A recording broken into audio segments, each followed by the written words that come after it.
किंवा आम्हाला कुणाला विश्वासात न घेता जाहीर केलेला निर्णय होता आणि कालपर्यंत तो निर्णय होता.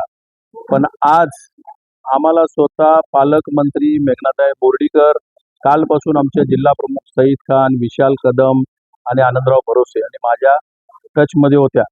आत्ता आम्ही त्या ठिकाणी जाऊन आलो आणि आम्ही आमचा निरोप दिला की शिवसेनेला उपाध्यक्षपद तुम्ही ठरल्याप्रमाणे द्या आणि एक सभापती पद द्या. आम्ही सांगून आलो, पण आम्हाला असं सांगण्यात आलं की भाजपचा अध्यक्ष उपाध्यक्ष राजेश विटेकर यांचा सक्का भाऊ हा उपाध्यक्ष होणार असं सांगण्यात आलं. म्हणून आम्ही तातडीने पत्रकार परिषद बोलवली आणि ह्या निवडणुकीमध्ये आम्ही बहिष्कार टाकलेला आहे. भाजपला परभणी जिल्हा परिषदेचा प्रस्ताव देण्यासाठी प्रयत्न केले, राष्ट्रवादीसोबत बैठक आहे झाल्या. हे बघा, ते प्रयत्न आम्ही नव्हते केले. राष्ट्रवादी काँग्रेसचे या जिल्ह्यातले एकमेव आमदार आहेत राजेश विटेकर. यांनी स्वतः पुढाकार घेऊन, रत्नाकर गुट्टे सुद्धा त्यांच्या सोबत होते, या लोकांनी पुढाकार घेऊन उबाटा, काँग्रेस आणि राष्ट्रवादी यांचं संख्याबळ एकत्रित केलं आणि शिवसेनेचं संख्याबळ मिळून अध्यक्ष शिवसेनेचा करतो असं आम्हाला सांगितलं.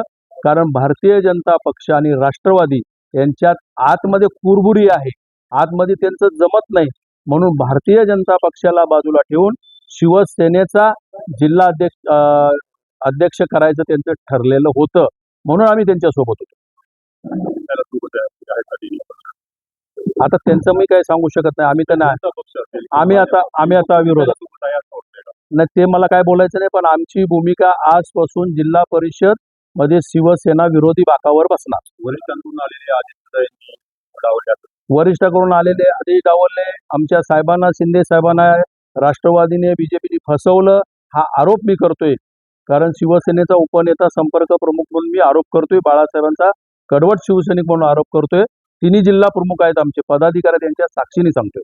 राष्ट्रवादी काँग्रेसकडून आरोप केला की भाजपचे दोन गट आहेत, त्या दोन्ही गटांवर नेमकं पहिला खंजीर खुपसण्याचं पाप केलं असेल तर राजेश विटेकर म्हणजेच राष्ट्रवादीचे आमदार, त्यांनी आमच्या पाठीत पहिला खंजीर खुपसला. आणि भारतीय जनता पक्षावर पण माझा आरोप आहे की उपाध्यक्षपद देतो म्हटले आणि ऐन टायमाला नाही म्हणून सांगितलं.